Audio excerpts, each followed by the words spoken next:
Bob Uecker played professional baseball for 14 years. He's currently working for the Milwaukee Brewers as a scout in public relations and as a broadcaster. And since World Series time is when? When's the World Series? Soon, very soon. October. We thought we would have... The audience is well informed tonight. What do I know? It's coming up soon. We thought we'd invite Bob to kind of reminisce about some of the great World Series games he's enjoyed watching from the grandstands, like a lot of us. Would you welcome Bob Uecker?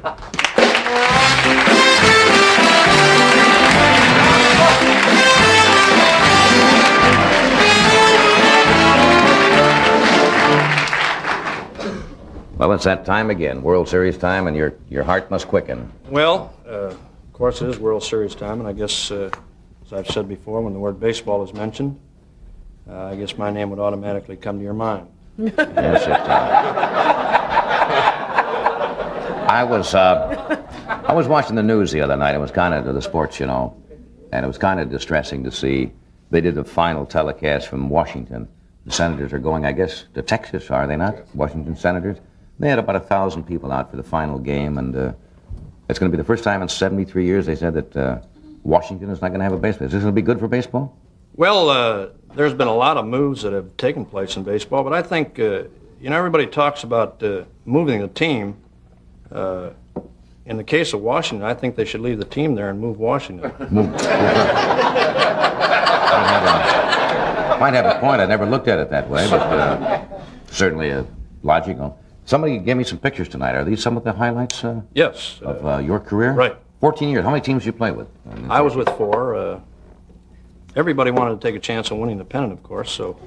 You kept going from team to team? Right.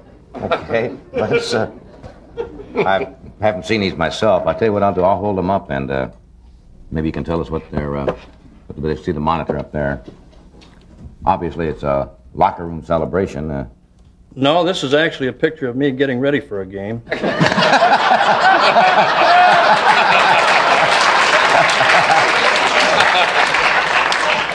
You don't believe in waiting too long, huh? No, I hadn't played in a couple days, and to get me ready, why they kind of prime you a little bit, huh? Prime me up, right?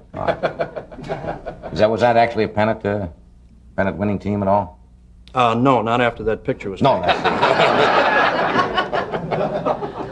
You were a catcher. Yes, I was. Chaser. A chaser. Now, that is you down here? Yes, that's me. That's my hidden ball trick.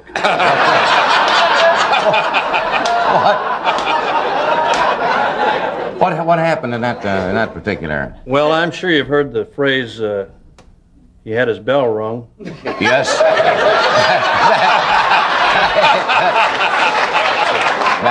And it's chimed for quite a while, doesn't it? Yes. Yes. All right. I'm not quite sure what this is. This is a series of montage of pictures. What does this show? Well, I guess the first picture is where? Up right. here? Yeah. This, John, you remember when I talked about catching the knuckleball? Right.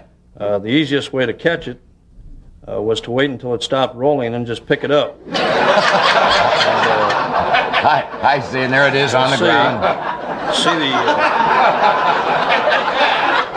You're looking around for the ball there in that middle picture. Then the umpire finally picked it up and gave it to me, and I made my throw. You made your throw after that, huh? All right. This is obviously, we get a shot of it. This is obviously a team. This photograph. is a team picture that once a year they have these team picture days, is what they are. And on this particular day, this cost Bob Gibson, one of the great pitchers in baseball. It cost him and I a couple $100. They had taken the picture and they had proofed it and everything, and then brought it back to the ballpark before they finally caught that scene there. What? Can you come in a little closer on that? Well, Bob and I are holding hands. We're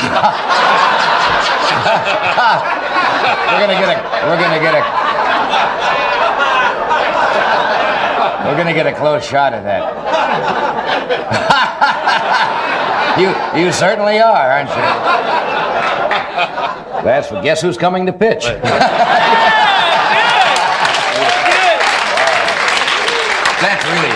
That's a funny put on. And they went out before they really took a close look Yeah, at they it. brought it back ready to give them out before they You finally two caught clowns it. are sitting there smiling like two. That's great. All right. Now this picture must be obviously of an exciting moment. Yes, this is on a day when the starting lineups were put on the board and the ball club found out that I wasn't playing. Celebrating early there. Everybody was very happy. I can imagine they were. This is you, isn't it, Robert? In this last picture, I can't even guess what you're doing here. Well, this was taken during the 1964 World Series. They had 4 bands on the field, and one of them took a break, so I grabbed this guy's tuba, and I was catching fly balls in that tuba in the outfield. That cost me $260 too. Well, all the dents that were put in the They tuba. find ball players for almost everything, huh? Yes, they do. Kind of behavior. Did you read Boughton's book at all, Ball Form? No, I didn't. I heard a lot about Where he it. kind of copped out and told tales out of school, as it were, about some of the ball players. They were kind of... Well, those guys, football players and baseball players, those guys, they can write anything they want, but where would they be without it? They keep knocking it, but they all played it and they all made a good living at it. I would never knock it. You don't believe in coming back and then saying, here's what... Well, I really don't. I was happy to survive as long as I did. All right, we'll come back and talk about your career a little more, because you've got fascinating stories. We'll return in a moment after words from one of our sponsors.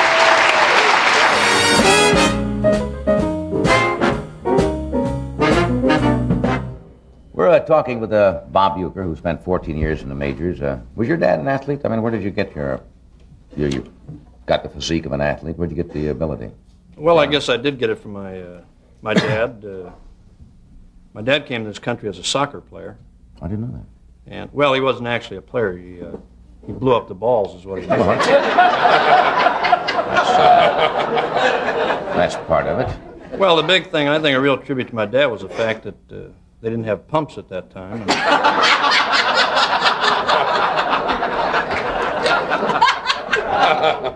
And he did that anyway. Yes, huh? he did. He did a beautiful job. I've noticed when I watch ball, most athletes, for some reason, go through kind of rituals or superstitions. They wear the same uniform, the same pair of socks. I think one of the tennis players, somebody like Cliff Ritchie, has one pair of trunks. He plays a match, washes them out, and uses them because it's a superstition. Now, does that run in all athletic Well, competition? I guess I had certain things that used to bother me. For instance, maybe I'd leave the house, I'd be walking outside, and I'd hear one of my kids say, another day, another dollar, 4 at bats, another collar. That would make me think that I wasn't going to get a hit that day. Your own family. Well, I know my dad many times would ask me, I'd be leaving the ballpark, and he'd say, where are you going to be sitting today? That destroys a man's Well, pride. I mean, you haven't even got there yet. And or if I'd see a bulldog running across the field with a cigar in his mouth, I knew I wasn't going to get a hit that day. Or maybe my last time at bat, I'd look in the visitor's dugout and see all the guys sitting there with their street clothes on.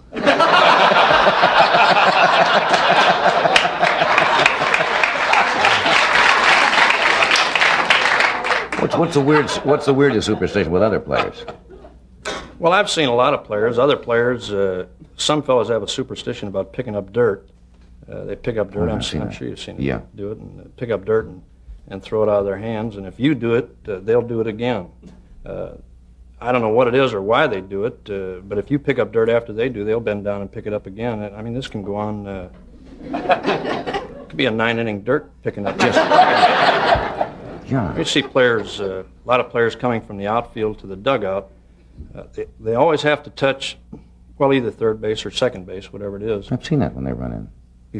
Now, a player on our bench would try and race out there and beat him to the bag. And it really does bother a lot of players. I mean, if somebody else touches a bag before they do, they're done. That's all over for the day. Right. I never had the problem of touching any bag. You didn't make a lot of treks No, I around, didn't. did you? Did you hit many homers in your career at all? No, I didn't. I think Well, there were days, a lot of things used to bother me, John. I'd maybe get a threatening phone call from somebody where, I'd pick up the phone, the guy would say, I hope you get a hit. And you'd choke right there. Well, I mean, it just, there's nothing you can do about it. It just bothers you the rest of the ball game. Did you ever play Little League ball? Yes, I did. Well, they didn't call it Little League ball at that time. Yeah. They changed the name a few years after I started playing, but I played Little League baseball, and I think really too much emphasis is put on winning and losing with Little League players, really. I know I tell my boy, he comes home and talks about not playing, or another boy is better than he is, and I tell him you've got to work harder, you've got to play more, you've got to try and do your job better. And then, of course, if he's still better than you are, well, then it's up to you to get him on the side and just hit him with a bat or something. You've got to have a certain amount of aggression there. Yes, Child has got to forge ahead. Let me hit her up here a second. With transit fares going up, are they going up again? Yes. Oh, I didn't know that. You certainly don't want to be paying for 2 seats, do you, Ed? Not me, Johnny, but you don't have to starve to reduce. Your daily weight control program could start with this: the Kellogg's Special K breakfast. Special K cereal, juice, orange or tomato, a little sugar, some skim milk, and some coffee. And you know, a breakfast like this satisfies the appetite all morning. And it's less than 240 calories. It's 99% fat-free. What a delicious way to fight inflation. The Special K breakfast. Now let's hear about another good Kellogg product.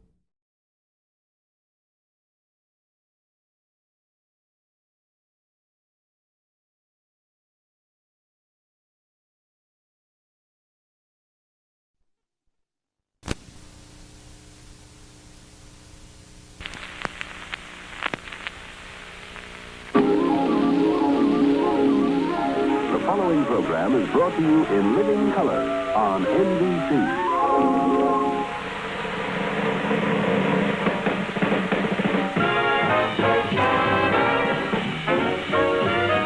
From New York, The Tonight Show, starring Johnny Carson. Johnny's guests tonight are Arlene Dahl, Henry Morgan, famed trial lawyer J.W. Ehrlich, Pete Mountain and his jazz group, Kit Henderson and his Smoky Boys Orchestra, and me, I'm Ed McMahon. And now, here's Johnny.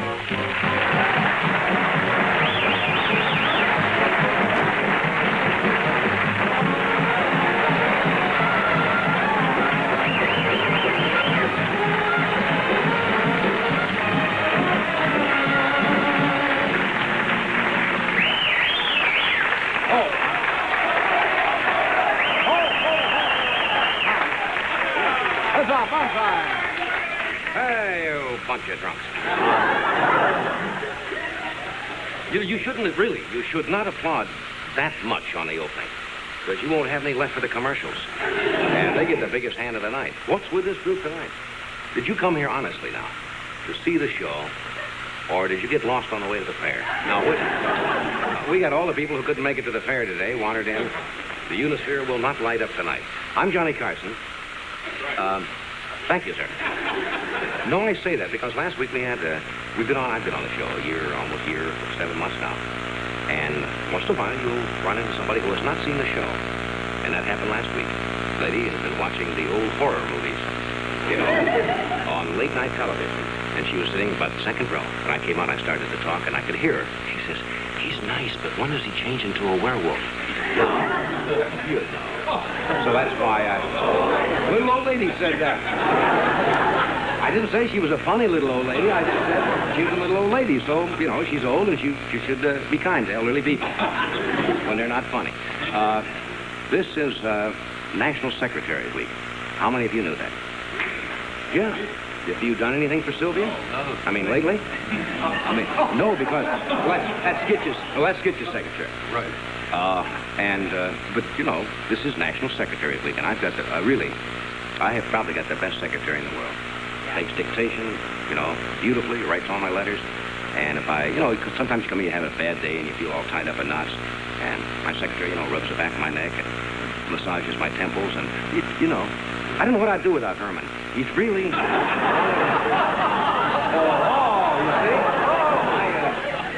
No, that's not true. I have a beautiful... She's standing right over here. That's my kid. Right over here. That's Jeannie. That's Jeannie. That's my kid.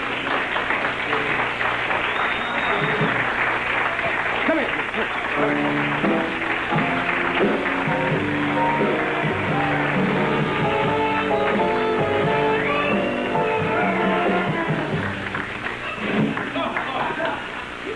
A loyal youngster.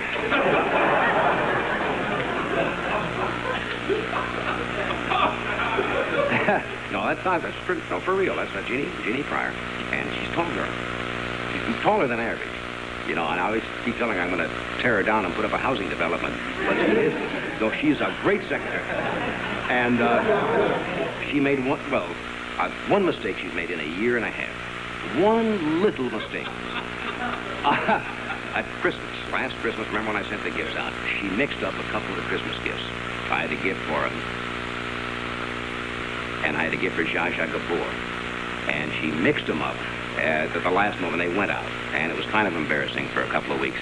I mean, you know, the pair of pearl earrings he had.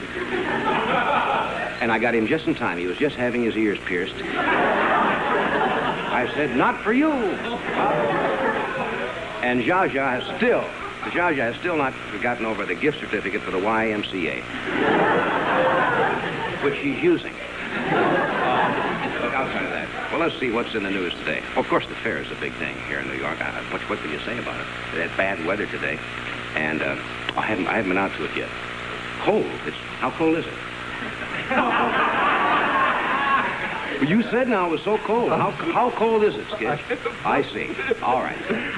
Ring that phone in a second. But I haven't been to the World's Fair, but I'm from the Midwest. I was born in Iowa, lived in Nebraska, and I remember the fairs back there. Now, those were really fairs. Unless you've been to the Potawatomi County Fair in Iowa, you haven't really been to a big fair.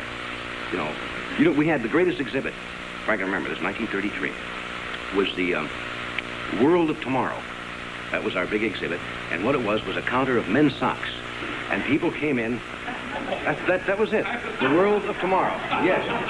And people just come miles around and say, it'll never work. Never work. Just a... and no Unisphere. It was just a big pumpkin. But they had all the things that they have now. Yes, like they had a beauty contest. And I still remember the girl who won it. Zelda Mucky. Zelda Mucky was Miss Plowfurrow of 19... Nobody knows what a plowfurrow... You know what a furrow is? He wouldn't know what a furrow was, but Zelda. And didn't have much entertainment. Belly dancing was not big then, but they did have one belly dance, I remember, at the Potawatomi Fair. And she was very shy. And she wouldn't shake. You know, when she got out there. So they gave her an air hammer, one of these romantic girls. She not only danced, but tore up the street at the same time. I don't know whatever happened to Zelda.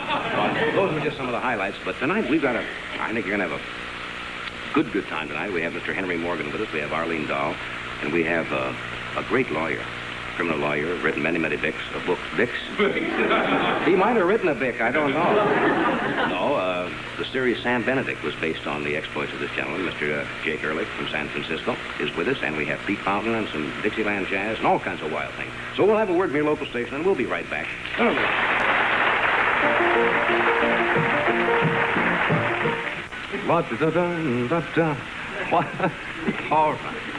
Music time, friends. I see by the old clock on the wall. They always say that. Hey, fella? What is it? What's up?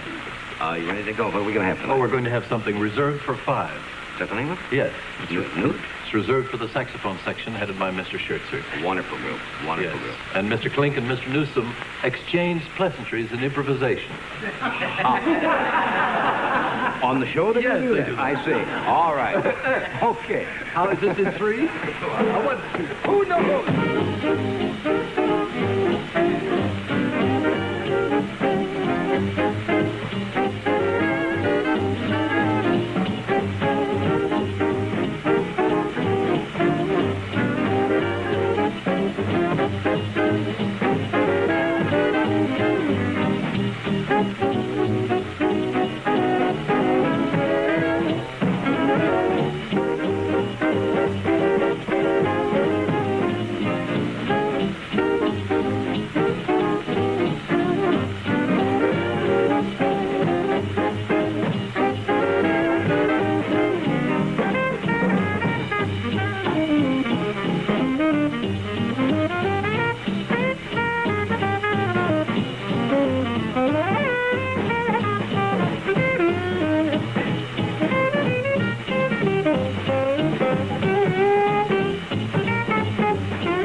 There's unrest in the troops tonight. Something is brewing. I don't know what it is.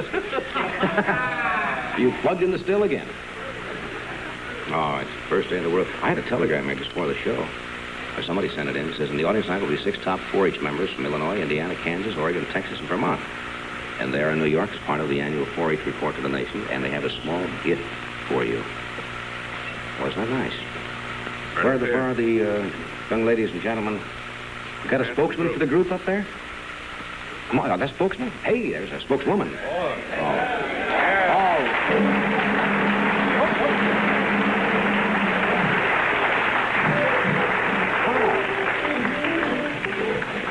Gee, I would hate to lose you on the way down here. That's tricky coming down those stairs. You are Claudia Truex, is that right? Right. You're from Indiana, huh? Yes, sir. How long you in New York for? We arrived yesterday and we'll be here till Saturday. You having fun? Wonderful time. I'm very familiar with the 4-H. We were out at the fair. Were you out there today? Right. Cold? What do we got? Huh? Just 20 seconds? We'll hold it over and come right back at the top of the show for a couple of seconds. Is that all right with you? People don't know. They don't know the 4-H's. Head, heart, hands, and health, right? That's right. There are 2.25 million of us over the United States right now. I know. It's a great, great organization. Having been born in Iowa, Nebraska, I know all about it. We'll be back in just a second after a word from your local station. We'll see what we got here. Hello, back home again in Indiana.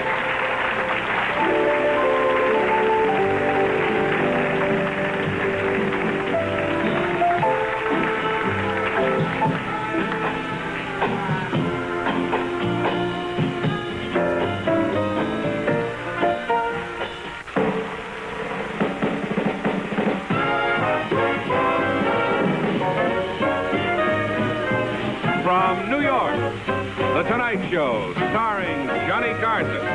Johnny's guests tonight are Arlene Dahl, Henry Morgan, famed trial lawyer J.W. Ehrlich, Pete Fountain and his jazz group, Skitch Henderson with the NBC Orchestra, and me, I'm Ed McMahon. And now, here's Johnny.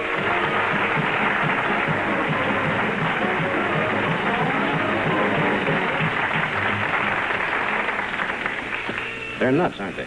Absolutely nuts. The young lady sitting on my right is Claudia Truex. She's from Indiana, and she's with a young group of people back here for the National 4-H convention, or just a trip, or No, what? it's our report to the nation where we're trying to spread our story across the country. I understand you were in Washington. Are you going to Washington? We've been to Washington. We were received yesterday in the White House by Mrs. Johnson. Must have been quite a trip. Oh, wonderful experience. I'll bet it is. And you brought me a little something. I don't know what it is yet. Hope you got some papers to keep down here. Looks like A little you got it in paperweight the phone. with a 4-leaf cover with the Right. 4-H's on. Isn't that sweet? Well, that's very nice. Yes, I do have some papers to keep. I'll send out. Do I have any papers, Gene, on my desk? Send upstairs and get some papers. My desk is very clean, but I'll get some papers. Claudia, hope you have a nice time, and thank your group for me. Thank you very very much, huh?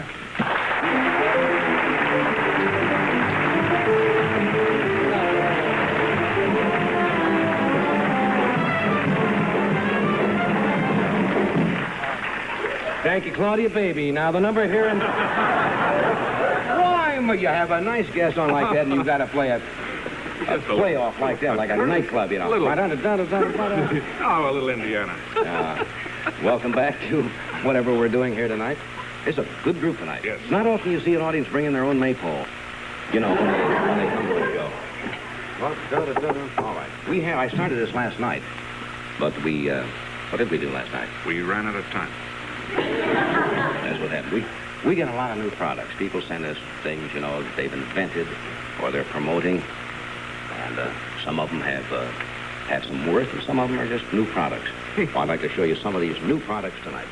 Where's the doormat we had the other night? That's gone? We showed that last night, didn't we? That's now an old product. It was new. It was a big doormat. It had an X on it. And it was a doormat for illiterates. It was a new product. There's not a big call for that, but once in a while, somebody will come in and say, one of them. And they sell them one of those.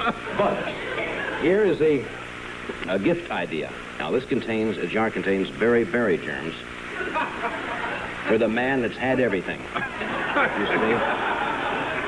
I don't know how this will go, but it is out. All right. It's new. Here's a new product. These are a license plate with changeable numbers. Now, this is a gift idea, you see, for the people who've fallen behind in their car payments. And interchangeable, you see. You take these off and move this, wherever you want to. That's nice. Isn't that clever? You see, A412, and then the next day it's 412. That's another little item there. That's nice. What else do we have here? This is a grocery bag, but what makes this one different is it's a bottomless grocery bag. So rather than the milk bottles falling through when you're almost home, they fall through right at the store, saving you all of that mess at home, you see. A Lawrence Welk bagel.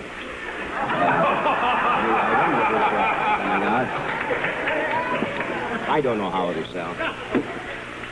Now, here's a brand new idea. These are bottles of whiskey, you see, but one of them has they're sold as a set. One has a light bulb in it, you see, to help you find it after you drink this one. This stays lit, you see, until you finish. While you're getting. That's right, and this is kind of a homing radar light, you see, when you come back. This is something new here. This has a regular working light. It's a novelty. It's for car drivers whose battery is running low.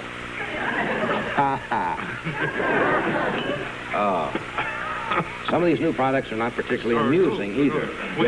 We just said they were new. We didn't say anything else. I don't even know what this is myself. It's a belt with a rear view mirror. Oh, it's for women who are wearing tight capri pants for the first time and want to see, that everything is, just a casual check once in a while. All right. What is that? Not seen it very good. Oh, this is a pair of men's Bermuda shorts with lace, and that is sold as a set. That comes with boxing gloves. And I'm sure you can see why. If you wear these, you may need these. And, I didn't see this one. It's a new purse made of genuine cowhide with 4 handy lipstick compartments. Genuine cowhide and, well, those are just some of the new products that are coming. And I wish it would send them in. Here's a guy I've been wanting to have on the show for a long time, but he always seems to be at a different place when we're here. And so it's luckily it worked out this time. So it's with a great deal of pleasure that I can welcome this great musical group. What is it? We're having trouble with the audio again. Now we're okay. Just one of those little things that happens on a well-rehearsed show like this, the audio. A great group under Mr. Pete Fountain. Pete?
yellowbirds.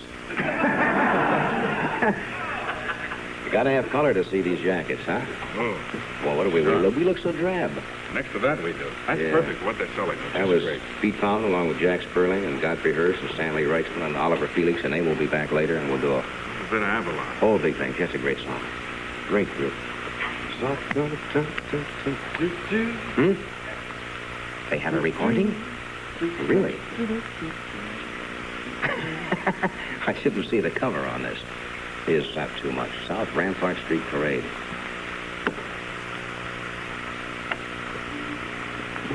Where did he get that costume? Huh?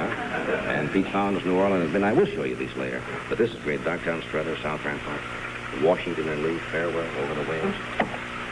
Gee, I could listen to that stuff all night long. If you're that kind of a fan, we could go for 2 hours of that. Speaking of stunning lady and girls, you notice notice the segue? What a tie-in. Here is a beautiful, she's been on the show 3 or 4 times, I think. Great motion picture career, and in her spare time, she's an authoress and she's a beauty consultant. And would you welcome, please, are you all ready, gentlemen? Miss Arlene Dahl. Go boys.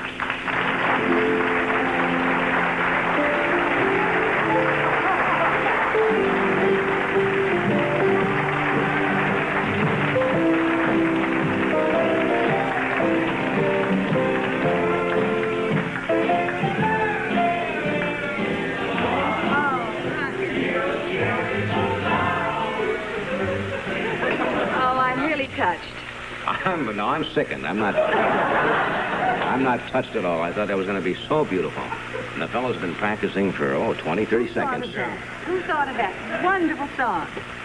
Our producer. Pitch, did you? I thought of that. Did you really? Yes, but I didn't know it was going to come out like that, or I wouldn't have thought of it at all. Did you have any singers in that group? Yes, Doc sings beautifully. Doc sings... We'll put it down. You'll excuse us for a moment. This is Doc Severinsen, who plays trumpet and sings. Oh, you beautiful girl, you bring me beautiful home.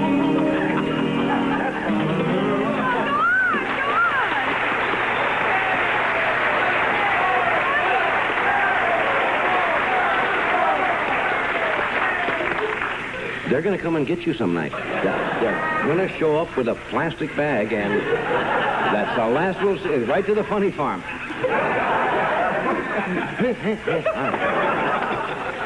What are you doing up there? He really has a quality. He has a quality, though. Yes, he does. He really has a quality. I've never heard anything like it before. Well, Doc's from out in Oregon?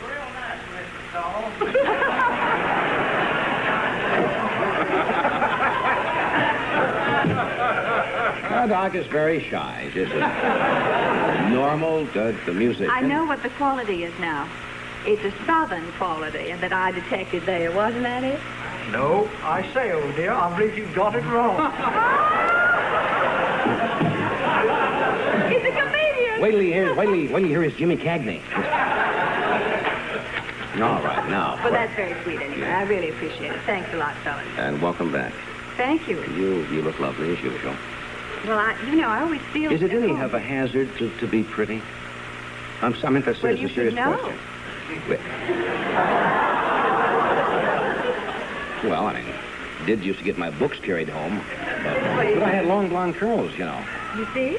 And that kid, when I cut those curls off, was he? Oh, been carrying my books for 4 years. No, I mean. And then the girls started to carry your books. No, but they always say if there's somebody who's 16. Now, I meant as a compliment. Who's very, very pretty. Is that a hazard? I mean, you get a certain amount of jealousy or anything at all? No, I got my books carried home too. That I can believe. Mm-hmm. My curls pulled and all full of ink, and but I don't think that's a hazard. That's fun. That's part of life. What have you been doing since I saw you last? What kind of reactions did you have last time you were on the show? Well, Because we talked about your book. Oh, I know. I had lots of letters from relatives in Minnesota, and I think they misunderstood us, Johnny. When we were talking about the book, Always Ask a Man, and I mentioned some of the chapter headings, they thought I'd written a book called Instant Sex, And that term was used. Yes, it was, but it was just one of the titles, the chapter headings, and we didn't explain it, you see, because I wanted it, and so do men, you see. Even though they might think they're against it to begin with. Long courtships. The long courtship, yes. The It's like, you know, it's like we don't have coffee anymore. We don't grind the coffee, those little kernels, you know, coffee. Beans, yes. We don't grind. You're thinking of sour mash whiskey. You say beans. Well, yes, we don't grind them anymore. And, you know, that coffee used to be so wonderful. I remember in Minnesota, my great aunt used to get the beans, the coffee beans, and she used to put them in one of these little old-fashioned grinders and grind it. And the aroma was marvelous. You can still do that. Yes, you can, but nobody bothers anymore. This is the point, you see. Nobody bothers with the build-up and the wonderful way to grind the coffee and the looking forward to the end product, you know. All we do is reach for a bottle of instant coffee and put something in, and, you know, that's it. So this is the whole idea behind the chapter, you see. I'm for the long courtship. And that's... Grind it yourself, in other words. Grind it yourself. I don't even know what that means. I really don't know what that means. No, I'll tell you one thing I have against about all that instant stuff. The other night I was trying to get one of those bags open that things come in. It's a pet hate of mine. I don't know what they do. You know, the frozen stuff, and it comes in one of those plastic or... Yes. And they sear it together. You ever try to get one of those things open? Yes. You can't get them open. You have to get a knife and attack the things. Mm-hmm. They weld them and then together. everything goes like this. And then you're an hour on the kitchen floor trying to put it back. Wish they think of something else. What do you really need? We got a cup? Well, I think we need it over on this side. All right, there's a cup and a tea. With tea regular. No, but your vibrations have to get into it, so you have to pour the tea in there. You can't just have the leaves. You know, after this article you were talking about, and I think it was in one of the Sunday supplements a couple of weeks ago, I got so many letters containing tea bags. You know, dear Miss Doll, will you read my leaves for me? You can't read bags. Well, you can't read a tea bag. Well, it's not easy, you know, with just a dry tea bag. You want a cup, or is it just mine? It has to be in the cup. No, but are you prepared to drink a few? Oh, I have to drink a little first. Oh, yes. You see, that's very important. We'll have a moment of silence while he... You know, they have quite a few of these places in New York where you can go to have your tea leaves read. And you've never had your tea leaves? Well, never. Then I can have Good? Is it cold? It's not really hot enough. No, it's not. But does that make any difference? One more sip, and then we'll pour out the rest. Well, now, why do you have to drink it? That's because you get personally involved with it? Well, that's right. Well, I mean, your vibrations go into the cup, you know. Really? Yeah. Well, I certainly hope so. How do you vibrate tonight? Pretty strong? Yeah. Well, You're going to tell me. Now, hand me is there cream in there? Yes. Oh, it's going to be very messy. Then we better put it back in the pot. Let's pour out about a fourth of this. Pour out about a fourth? Just a fourth, and leave a little liquid in the bottom. And I'll show you next what to do. Yes. Is that too much or no? No, that's fine. Now, I'll tell you what to do. You take the cup like this and rotate it. And as you pour out the rest of it, so the leaves are around the lip of the cup. Let's get a few more leaves. Reach in there and just dip in, get a few more leaves, because we want a good person here. Is that enough? Oh, that's fine. How's that? Oh, that's marvelous. Enough? All of it. All right. Now, that's fine. Now, it's pretty messy, huh? Now, what do I do? Now, you take it between your hands, the cup, and you pour out the rest of the liquid in here. Yes. Rotate the cup as you go. No, Johnny. Slowly, like this. Like this. Oh, yes, that's it. That's why we have an extra saucer, because it gets a little messy. Falling leaves. Oh, that's perfect. Right on cue. Now, we're going to come back and you're going to read these? I'll try my best. All right, we'll be back. Put it upside down. We'll be back when you read it.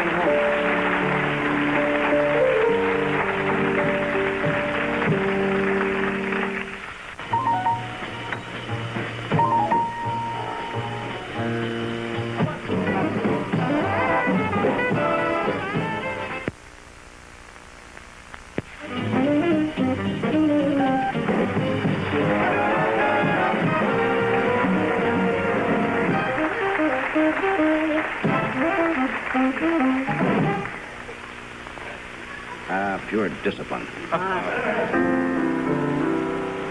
What was that? Now, Are you ready? Arlene says she's never read tea leaves with, with a music in between. With a musical background. It's Does wonderful. this change Yes. the reading at all? I don't know. We'll have a very musical fortune. Now, for those of you who just joined us, I No. drank some tea, I moved this around, rotated, poured out the excess water, and turned the cup upside down. Now you make a wish. I make a wish. Do I have to tell what the wish is? No, you mustn't tell. Just make a wish. Close your eyes, make a wish. Just one, Johnny. Just one wish. I know, but it's so good, I don't... All right, I've made a wish. Now, thinking about the wish, turn the cup around 3 times clockwise.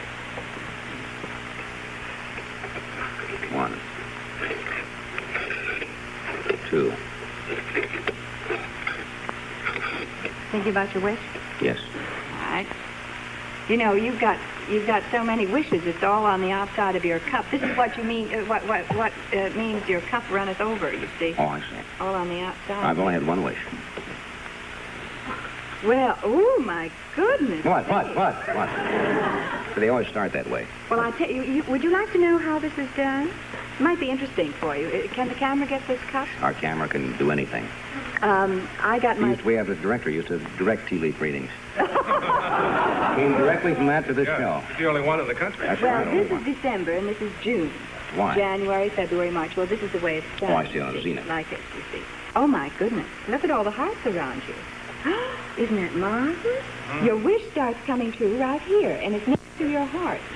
That's wonderful. It's a personal wish, isn't it? Oh, sure. Well, of course it's a personal wish. Yes. But I mean, rather than professional. Yes, it's personal wish. Yes. Oh, it's marvelous. I gave up wishing professionally a long time ago. It's all personal wishes now. No, it starts coming true almost immediately. And let me see. Oh, my goodness. Not on the show. No, any minute, but not on the show. And then there's a large tree. You're going to move also, but this isn't until June. End of May. Move where? No. You're going to have a new house. So somebody's going to give you a piece of land, and they want you to come down. It's going to be in the Caribbean or someplace like that, Florida maybe or something like that. Anyway, it'll happen in May or June. There's a new place of residence right there. See, I was making fun of this a while ago. Now, it was getting too close. See, that's a new tree. You see? Yeah. See that tree? Yes. Well, that's you. That's the new. And there's a butterfly right next to it, which means it will bring you great personal happiness. Marvelous. A great good luck thing. You will also be asked to do another show on another network. I'll take it. I mean, that's what's hurt me before. I jump at those things. What do you mean? I can't work for another network. Do you sing at all? Well, no, we've been kidding about it. I'm going to sing some night on the show, so. Oh, good. Marvelous, because it'll be a great success. You have talents that you haven't exploited yet. Did you know that? Professional talents that you haven't exploited. And really, he's loaded with talent. Yes. You're going to get a windfall of money in August, but you're going to have to work awfully hard for it. That's and right. it's not coming through the stock market. Also, you're going to do something entirely different that you've never done before in about 2 months. And you're surrounded by dancing girls. Are you going to do a musical or something? In about No. 2 months? No. Well, there's a showgirl here. Where? Oh, right there in the tree. Right. That's Zelda Mucky. No, it looks like she's on a stage performing someplace. And Well, I'm going to be in Las Vegas in July. that's it. There it is. Right there. Okay, we'll go on from there. What do you see bad? I mean, enough of the good things. I don't look for anything bad, so I never see anything bad. Well, I mean, if you did look for something bad, I mean, Nobody wants to applaud. You may applaud. No, but I won't. Well, that's all very nice, but don't you see? No, all right. Here in October, you'll have 3 decisions to make. And it might concern a... Are you expecting a baby? Not that I know of. You could very well be expecting by October. How do you feel? Is that right? Yes.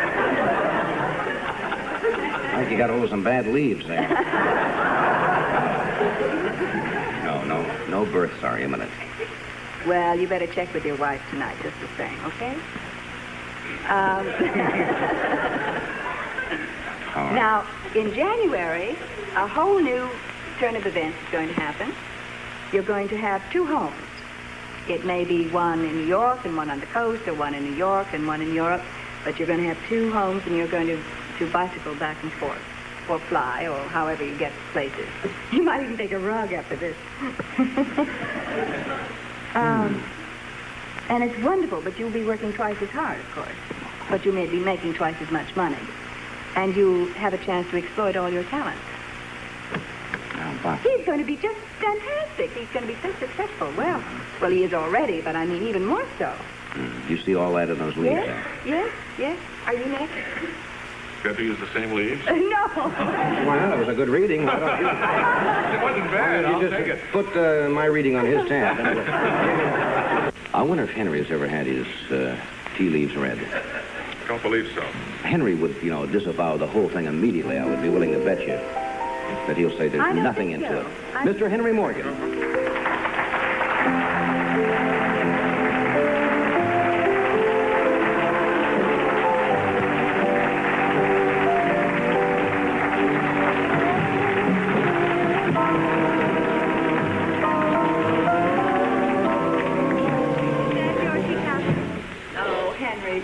Did you do what you were? me. Did you do what you're supposed to do? Yeah, I rotated and I drained and I poured off a quarter and I added a little sugar and I took out the cream and I dribbled around and I smudged October, unfortunately. But the rest of the year is all in there, and I'm glad to hear about what's going to be with you. It sounds like a great year for me. By the way, I don't even use a cup.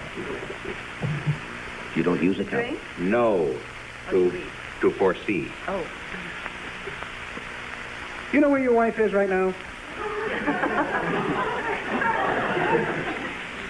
Yes. In the theater, right?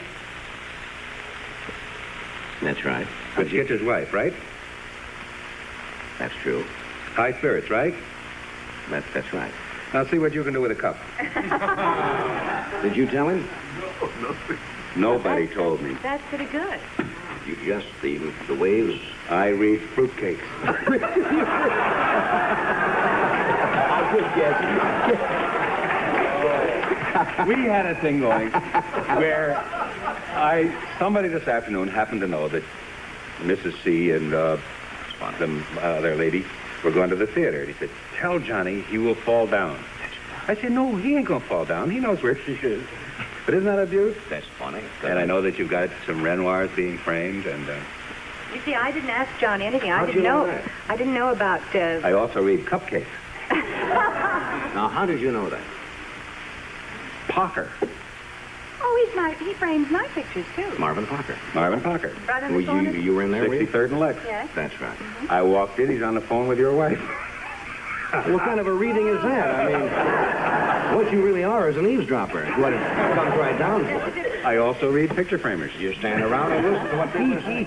Yes. Funny, I couldn't have life of me. If I'd spent another half hour there, I could have everybody in jail. You could have had me that. That's good. This really, I did that, Arlene. Did you really? Yeah, I did all the stuff. What's going to be? Will I make it till tomorrow?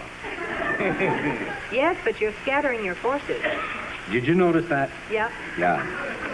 I'd concentrate more if I were you, Henry. Yes, on what I you would. really want. Here's a bull right here. A what? A bull.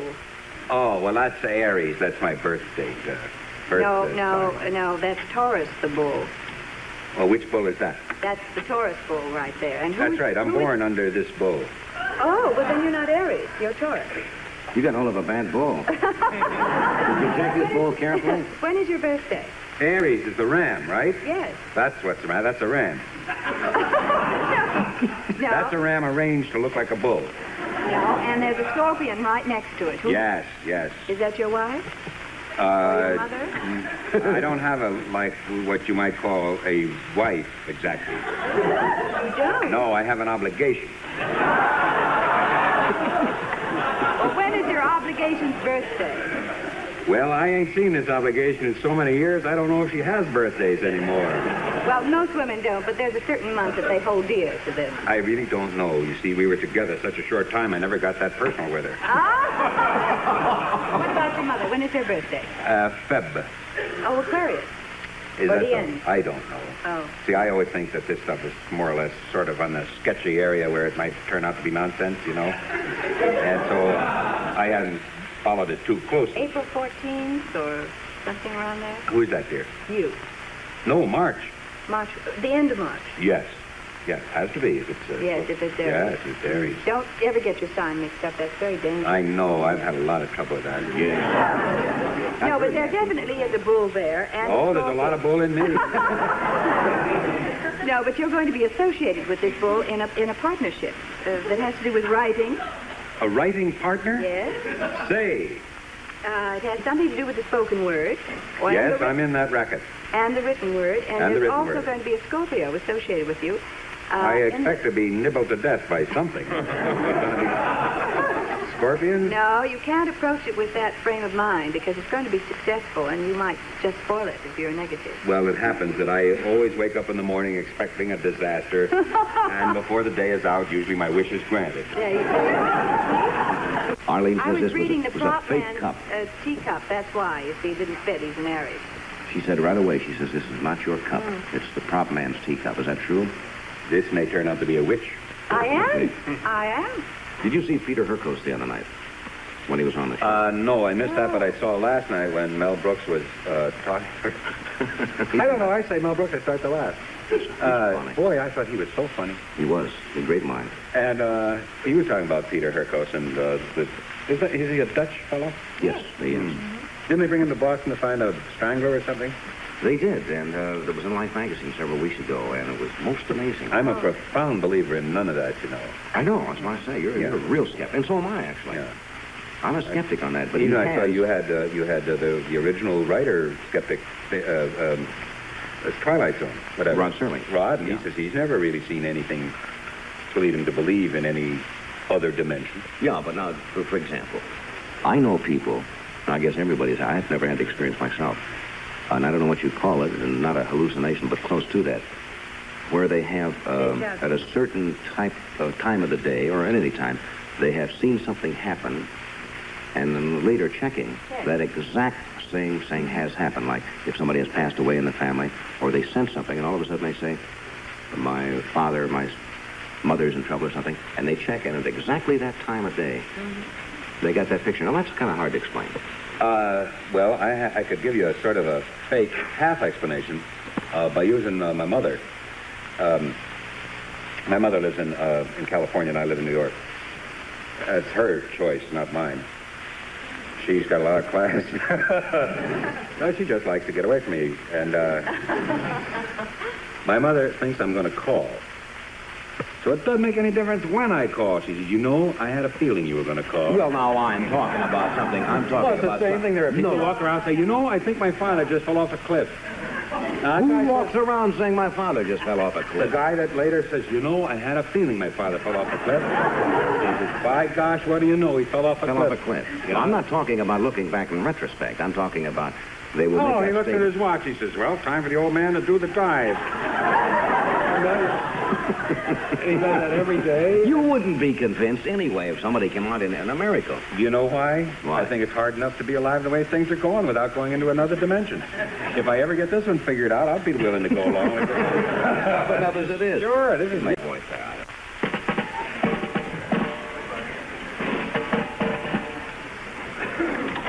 All right, men. What happens here? How are we going to kick this whole thing off? You're going to lead off? All right. Peter, you ready? Troops? All right. Go.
You a drummer, too? Bad. That's like therapy for me. I just do it to kid around, but it's a lot of fun. Yeah, but it's That was lucky a you got gas, trade though. there. I That was a told you you gas. had unexploited talent. Oh, yeah, lots of things. Hey, I think you ought to stick around. Those of you who are joined us late tonight, I think we've got a most interesting last half hour of the show tonight. We have Mr. Jake Ehrlich, the famed lawyer with us from San Francisco, and I read the book yet, and it's fascinating. You will enjoy it. You too, I think, Ehrlich. So stay up. Should be a great half hour.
Thank you, Pete. That's Pete Fount in the background with the whole truth.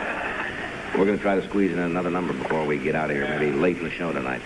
Our next guest is one of the country's most famous and dynamic trial lawyers. In fact, he has a distinguished legal career, and those of you who are familiar with the television show that was on for some seasons, Sam Benedict, was based on a good part on his career. He's written a new book called A Reasonable Doubt, in which he states his definite opinions, speaks out rather boldly and provocatively on a whole number of subjects, from the narcotics addict to censorship to the Fifth Amendment to divorce and etc. He's an extremely interesting man. Would you welcome, please, Mr. Jake Ehrlich?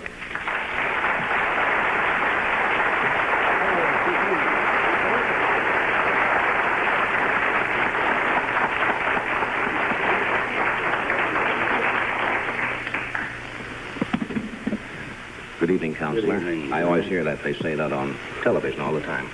Not on the Counselor. Sam Benedict show, they don't. They don't say that. Why do they always say it in those other series? Counselor all the time. Do Well, lawyers talk to each other that way? No. You ought to hear lawyers talk to each other. This is a most fascinating book. As I mentioned to you briefly in a little time we had to say hello before the program, I get probably 30 or 40 books a month from people who appear on the show, and most of them you don't have a chance to really look through. You look some of the highlights. And I sat up the last 2 nights with this book and called A Reasonable Doubt and got so fascinated.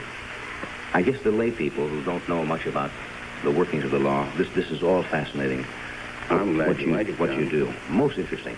One statement you had in here, it says when you are defending somebody, you say the first thing that you tell them is never plead guilty. Never plead guilty. Every man's entitled to a trial.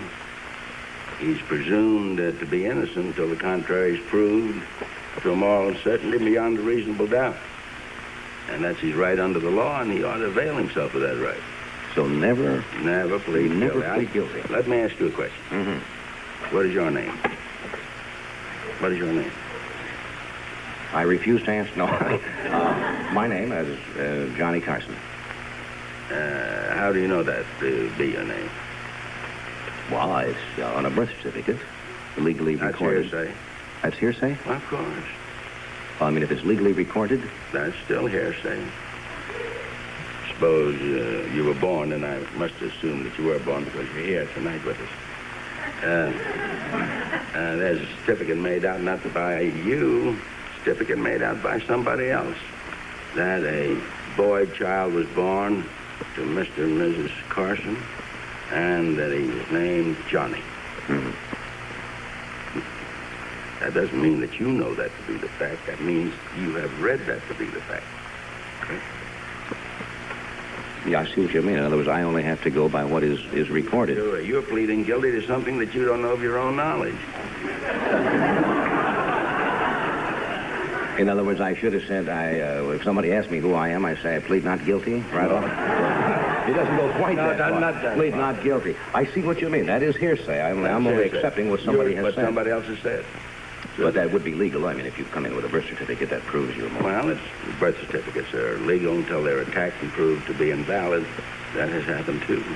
I get such a kick out, I think, about the second chapter of the book on new lawyers who start when they are trying to question a client and the things that they learn in court by not over-questioning or going too far. There are a couple of, give a couple of illustrations. That's very dangerous. That's very dangerous.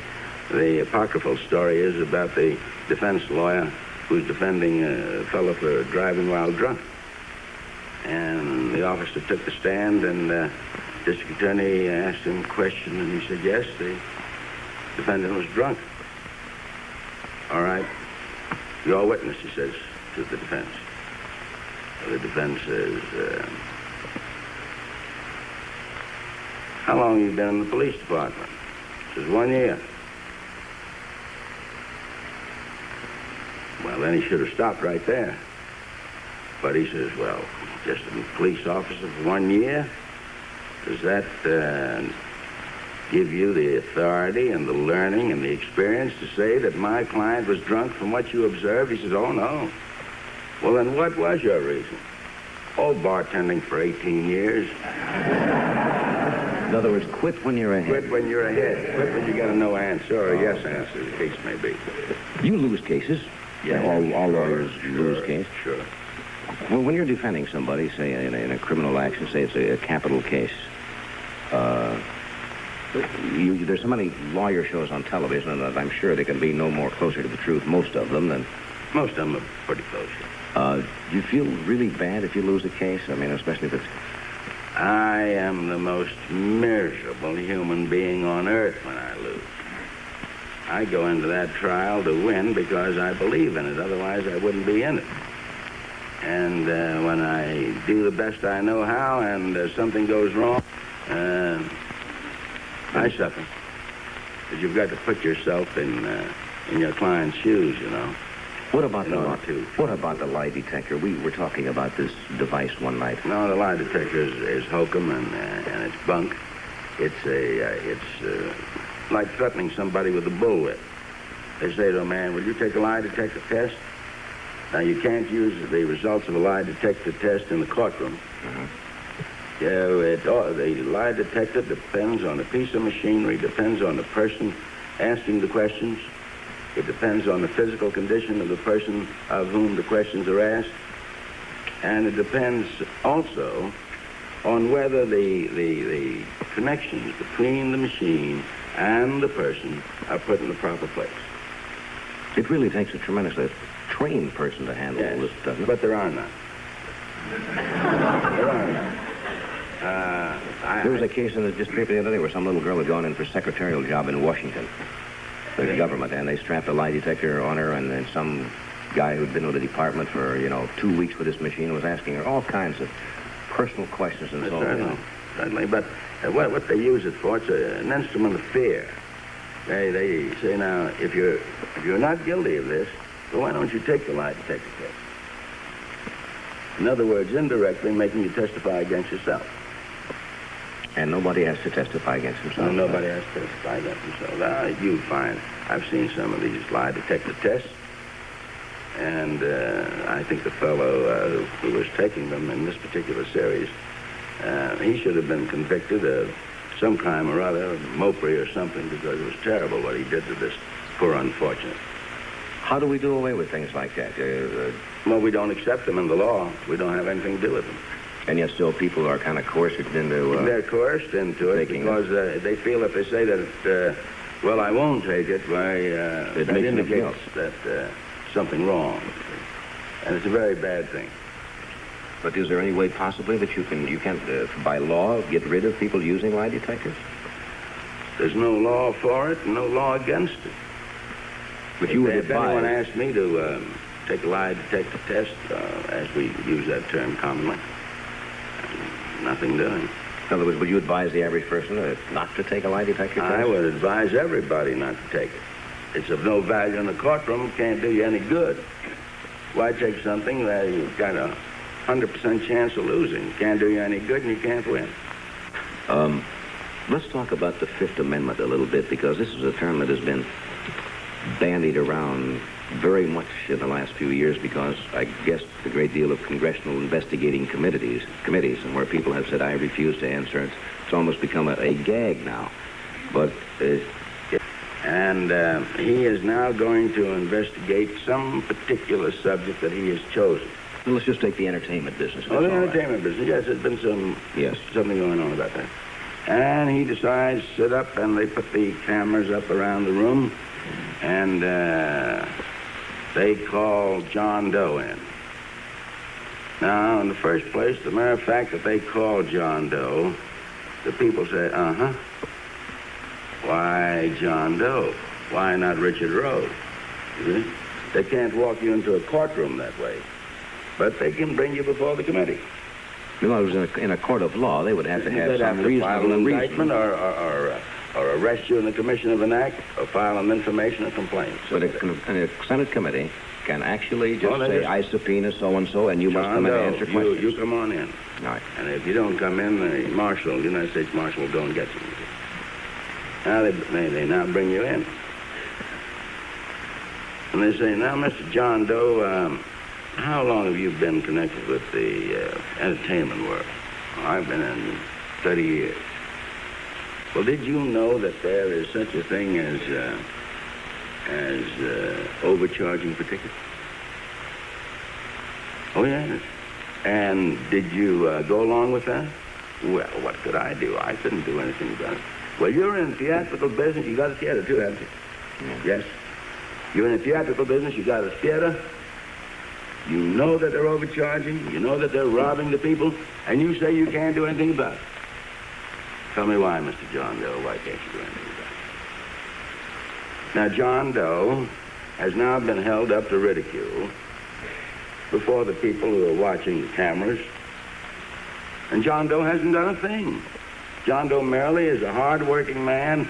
He owns this little theater, and he is now put in the light of a man who's conspiring in some way or other to overcharge people for admission to his theater. Well, now, if John Doe says, gentlemen, I refuse to testify,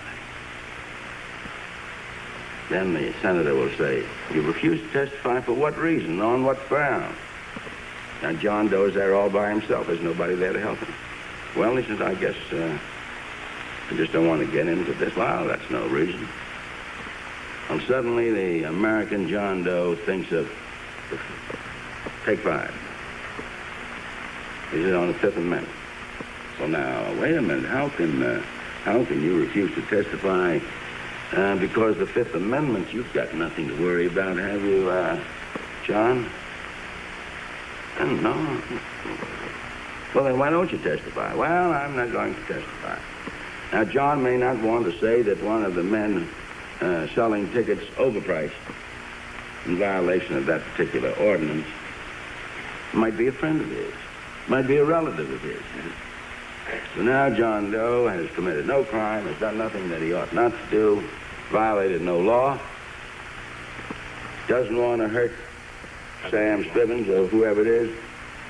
Now John Doe is now cited into court to show cause why he shouldn't be held in contempt of the committee for using the Fifth Amendment.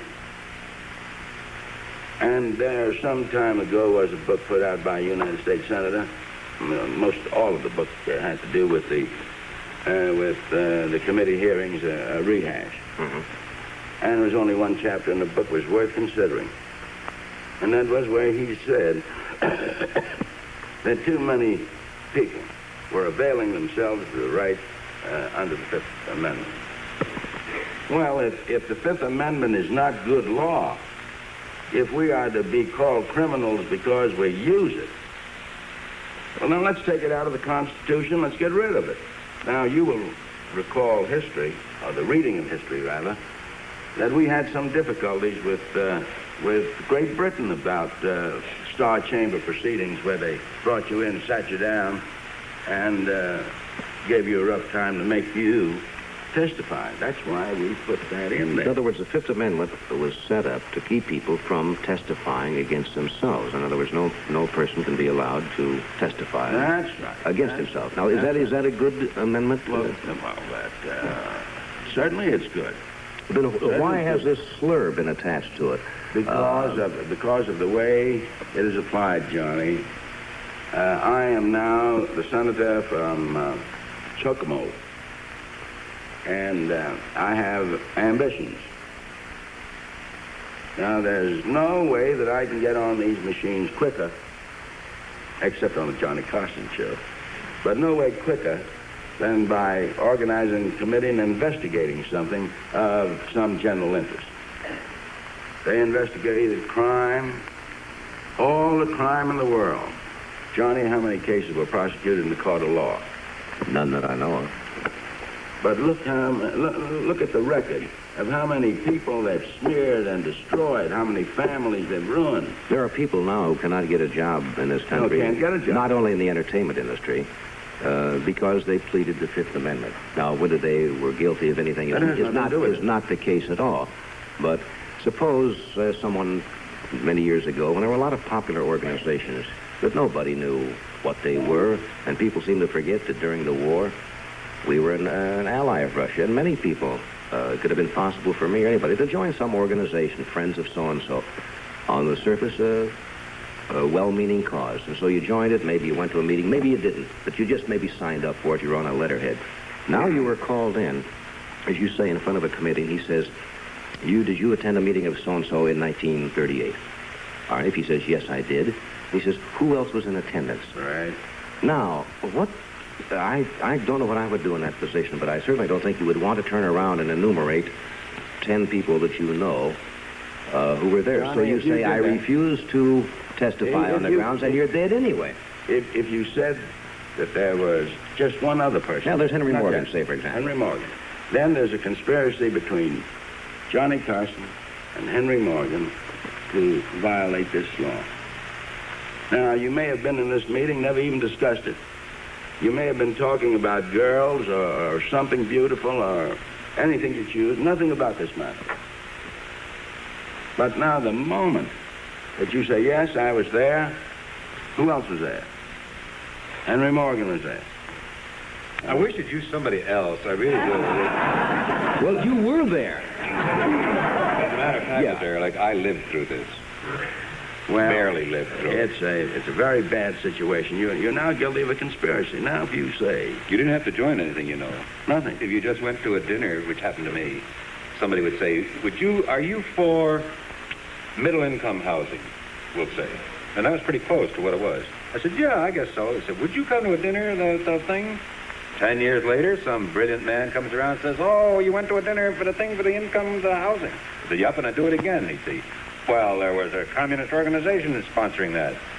I said, well, why didn't you tell me 10 years ago? No, now I know that too, now. But when you tried to do good, you could get killed. I was for the housing. I didn't know who was. Well, this is exactly why this Fifth Amendment has become muddled, and because if somebody takes it, you are guilty because you take it. Sure. He's a Fifth Amendment, they say, and that's it, and it kills you. Well, Mr. Early said in the beginning, the fact that they call you in.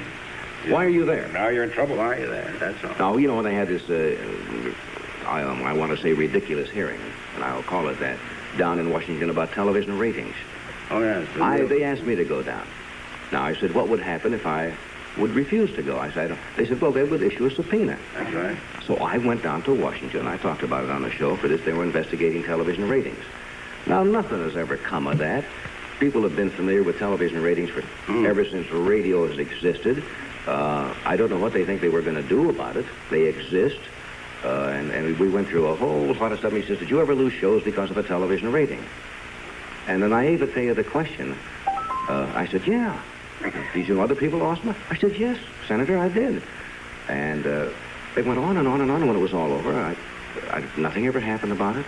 No, but if you don't except go... that they got some publicity. A lot of publicity. It was on television. And then there's another thing you should remember hereafter, Johnny. Never volunteer to go.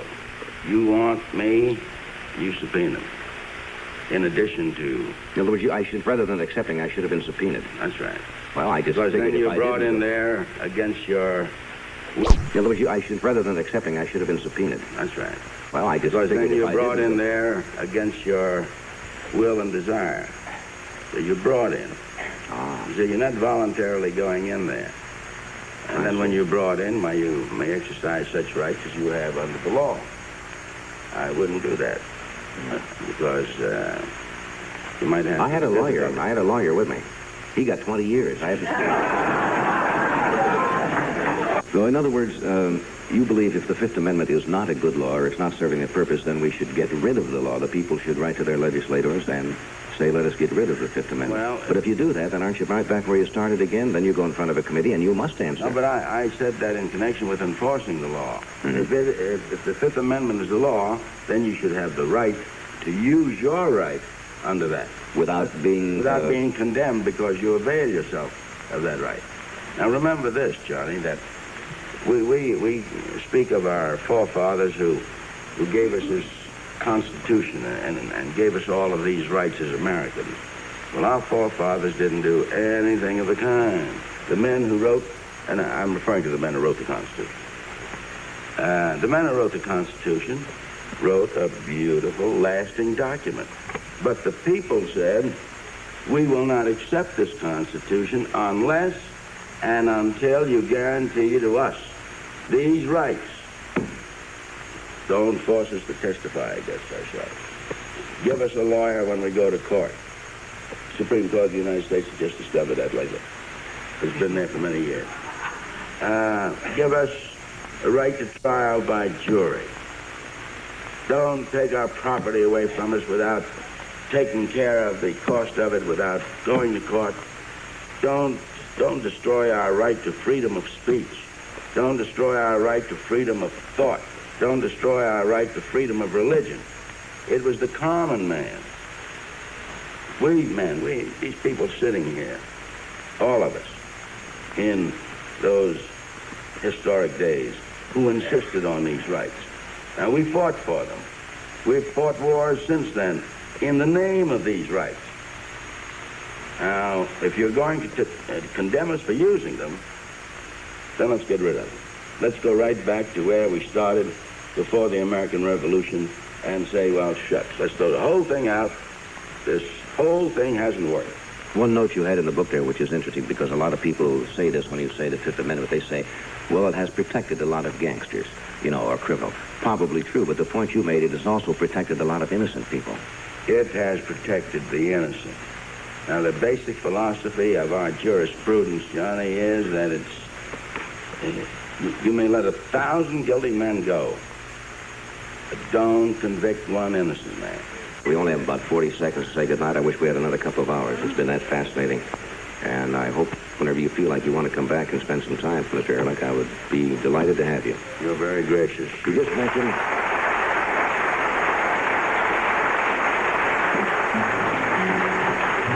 Thank you, Henry. Thank you, Arlene, for the reading tonight. Good night.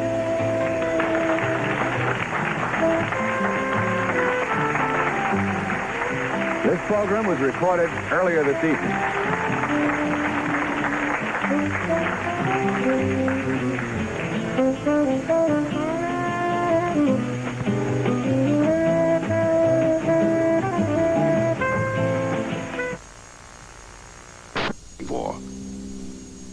She left 1 to 10 for his wife, played by Courtney Thorne Smith.